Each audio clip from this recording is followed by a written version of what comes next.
Welcome back to the channel. Today's video is about different types of scams that, especially in Thailand, that you may run into and that I've run into myself. And let's do this kind of in order. So starting at the airport, don't buy SIM cards at the airport. You can easily download an eSIM off of either Airalo, Shady, or even a travel site like Agoda and get it for half the price you're going to get at the airport and probably get more data as well, so a better value. Next up is transportation, and this first point, I didn't really run into this as much in Thailand, but in other places that I've traveled around the world, and that is getting recommendations from taxi drivers.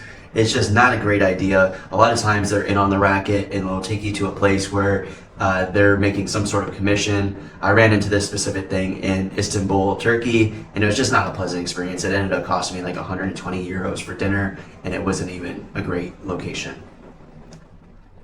Third point, and also to do with transportation, the main apps for getting around are Grab and Bolt. It's similar to Uber in the United States, but just the Thailand version of that. It's very cheap, but you can run into some scams with that.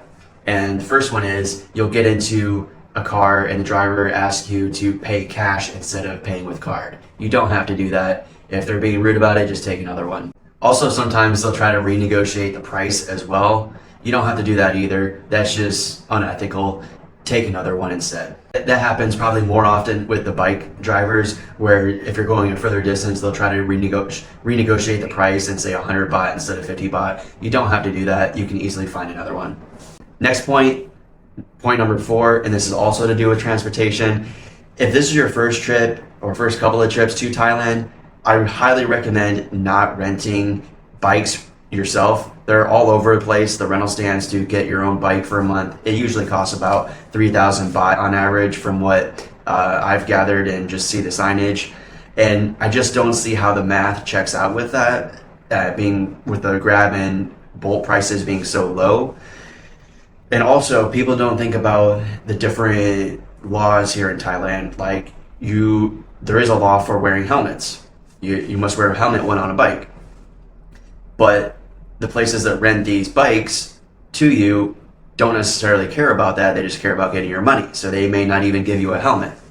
So now you're riding around and not having a helmet on, you might run into a random checkpoint when they decide to enforce the helmet restrictions. And usually they only do this with the furlongs like me. And I've actually run into a checkpoint a couple of times.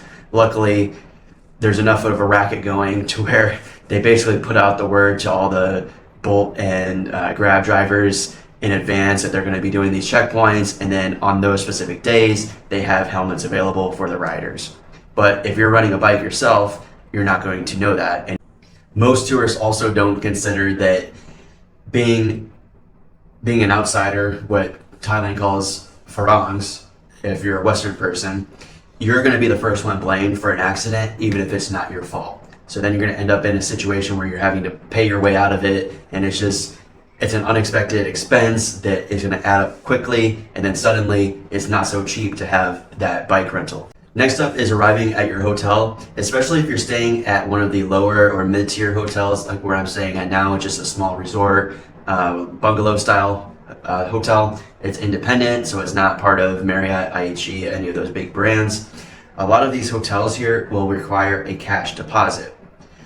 I know that sounds weird because they do accept card payments for the actual room rate, but they want a cash deposit. In this case, it was 2,000 baht. And then they give you this paper slip that is handwritten that shows that you paid this deposit. I ran into a situation last year where I lost this slip, and the hotel staff claimed to not keep track of internally that I still made that deposit in cash. And they forced me to pay that deposit in cash. And I was very frustrated by that and basically lost my deposit at checkout because I didn't keep this paper slip.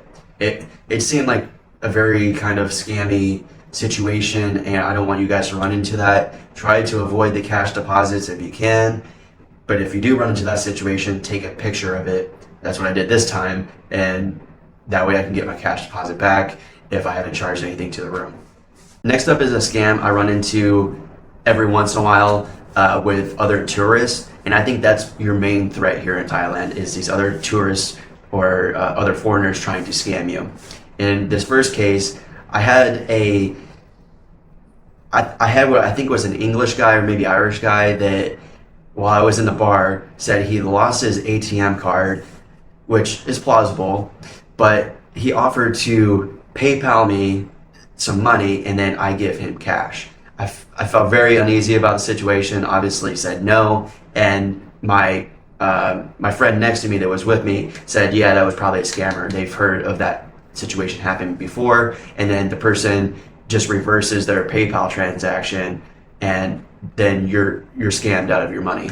This next one is pretty funny. Point number 7 is there's been a scam over the past year or so that I've noticed where I'm walking, let's say on Soy Bukkao, and I run into what I think are Indian nationals and Pakistani nationals that are selling these miracle cures, and it's like hair products, skin products. They're complete, utter garbage. There's plenty of news out there about these people getting arrested here and there, but it's still an ongoing scam that they haven't fully rooted out yet. Just be aware of that. It's all nonsense. Point number 8, and this is whenever you're booking anything like tours or you're doing a bike rental, anything like that, whenever you're in a situation where you need to negotiate price, a lot of the locals will charge you extra for being a tourist. So just kind of be aware of that and try to do some research on what the actual price should be. Get a referral from someone that's been here a while. On a similar note, with point number 9, ask for the prices of everything you do here up front. Whether it's going to a restaurant and there's not a clear price on something, make sure you ask the price. And this goes for almost anywhere you travel around the world. If you get a menu that only has pictures, get a price beforehand. That way you're not surprised at the end, especially when this comes to booking tours, booking rides. If you're getting into a random taxi, just hailing one off the street, make sure you negotiate the price up front or make them put the meter on in that case. This last scam, and I think this might be the most important one, it's not always a scam, but it's a huge ripoff in my opinion, and that is the app ThaiFriendly. It's basically all escorts. I would say 95% escorts only. And if that's what you're looking for, okay, fine. Just know that going into it. Don't get on that app thinking you're gonna find your next girlfriend or your next wife. Not gonna happen. 95% of the time, even if they don't ask for money up front, they might just ask for money after the fact, and then you're in a situation where you're basically pressured into just giving them whatever they want. So make sure, if you are going to use that app, that everything is negotiated up front and you know what you're getting yourself into, whether you're paying or you're not paying. That pretty much wraps up this video of the different scams, the top 10 scams that I've ran into here in Thailand and Pattaya especially. Don't forget to hit the like button, hit subscribe, and most importantly, share this with someone that might be traveling here soon. That way they don't run into the same problems I have. And we'll see you in the next one.